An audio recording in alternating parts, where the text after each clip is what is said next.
Hello everyone, this is Abigail Barella with Speckle and Shine Guidance, and this is your Gemini Full Moon Oracle.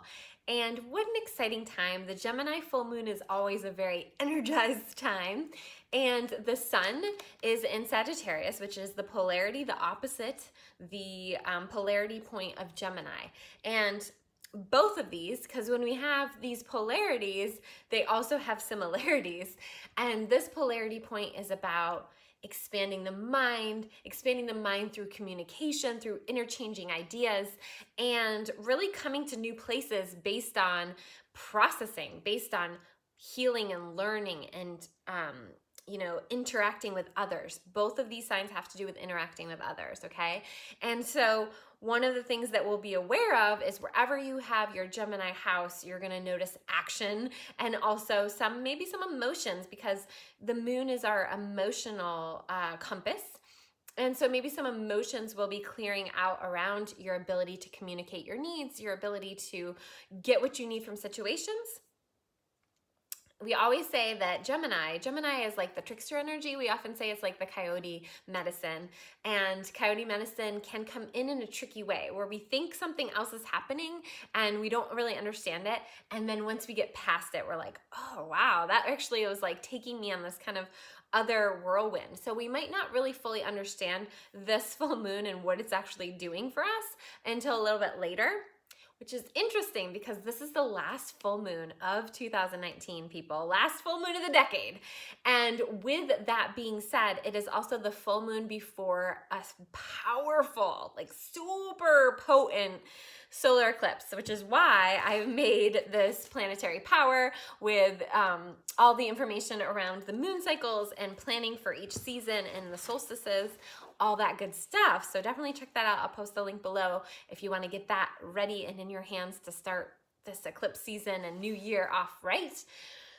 But this powerful eclipse, we are already generating some of that energy. If you're wondering, Gemini full moons are always active and mercurial, but this full moon, this Gemini full moon is even more of that. So one of the main things about that is it's very important that we stay in our center, that we breathe a little deeper, that we detach a little bit more from the matrix and really remember what's most important.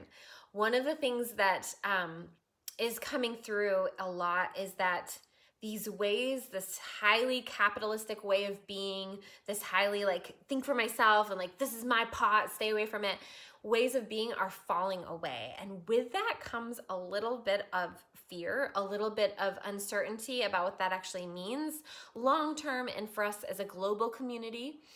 And the wheel is turning in a new way. It's turning towards a new direction.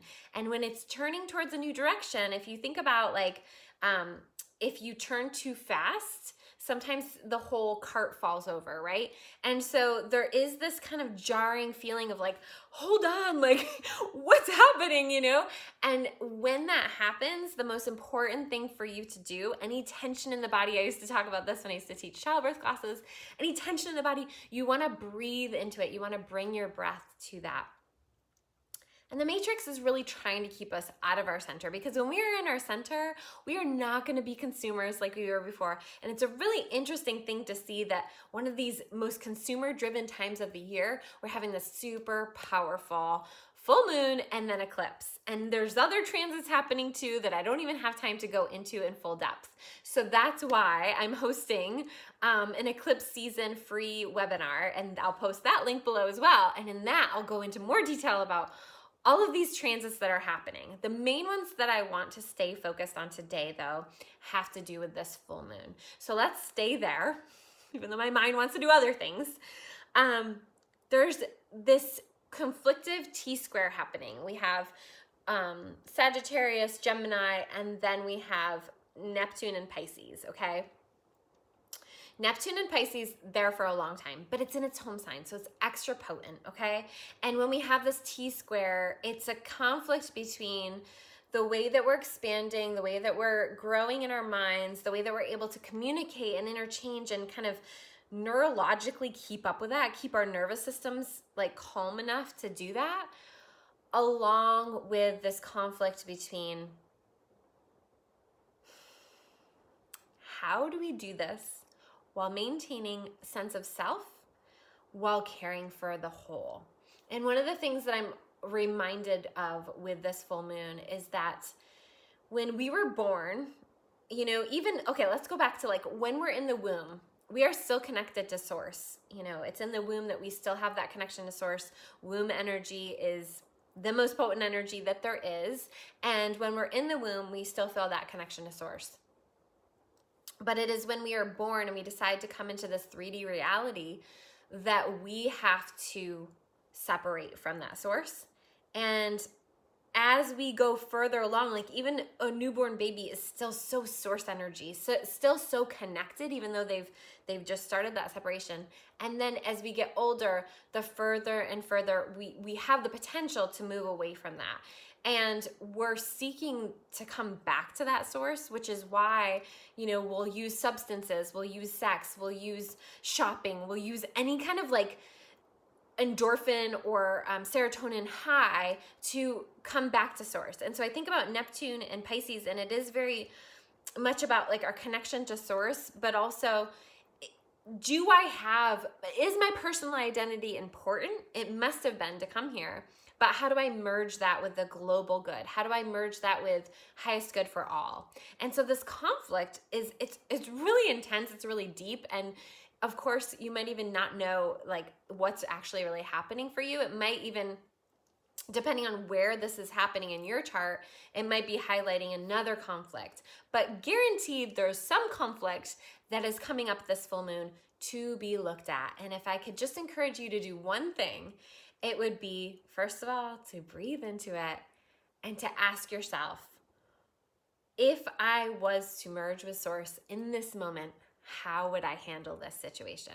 If I was to fully merge back in with source, how would I handle this moment? How would I handle this situation? How would I handle my business? How would I handle my connection to my kids? How would I handle my connection to my spouse? Okay? So it's not to say that we're meant to do that, because there was this separation from source that was initiated because we wanted to learn these lessons, and that's why we look at the birth chart, because we can understand about what those lessons were, and that's why the conflict comes up, to learn those lessons, right? The opportunity to rise higher and up level and come into new consciousness. So to reiterate, this full moon is asking you, how do you maintain your personal identity while understanding that there's so much more happening around you, and how to you use your personal identity to grow into something that can help all people, right? So that being said, one of the ways that you can do this with this T-square is to look to your Virgo house. Where is your Virgo house? Especially 15 to 19 degrees of Virgo, and lean into that during this full moon, especially if you're having a harder time.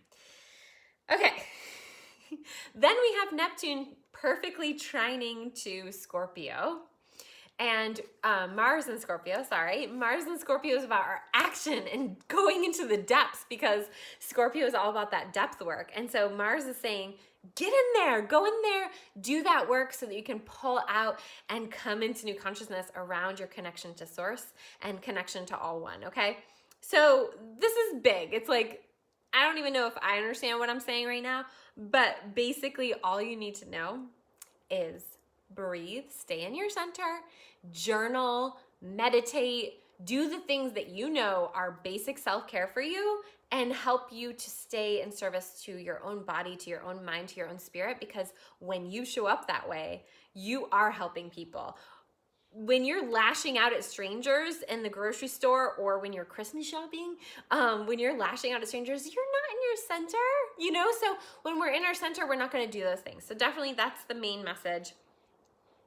You also have this huge, crazy thing happening with all these planets in Capricorn, which are preparing us for the solar eclipse and also January 2020. Venus there sandwiching between Saturn and Pluto is highlighting and bringing into focus the way that we give and receive money, love, resources, because money, love is just energy back and forth. How can you open and expand to receiving more, to giving more, and to really, Capricorn has to do with our work in the world, but also how we view authority and how we view you know, the bigger systems that we're in.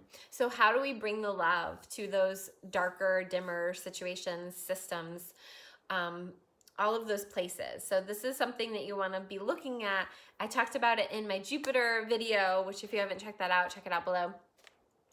I talked about looking at your Capricorn house because there's a lot of energy happening there. So definitely this is all to say that it's a great time to get your chart read if you want to schedule a session with me. Since there are so many bling, bling, bling, bling, bling things getting lit up, it's guaranteed that if you don't have planets in those houses for yourself, it's either squaring or opposing or conjuncting something that is going to be manifested in a personal way. And like I said, your soul has this personal experience. There is not one way of being that's better than another way. It's just what we chose to experience in this lifetime and to grow from. So how we can do that is by understanding our birth chart. And so set up your session with me below. And yeah, check out that free webinar I have going on this Friday, December 13th. My sister's birthday. And have a beautiful, beautiful day. Thank you for tuning in.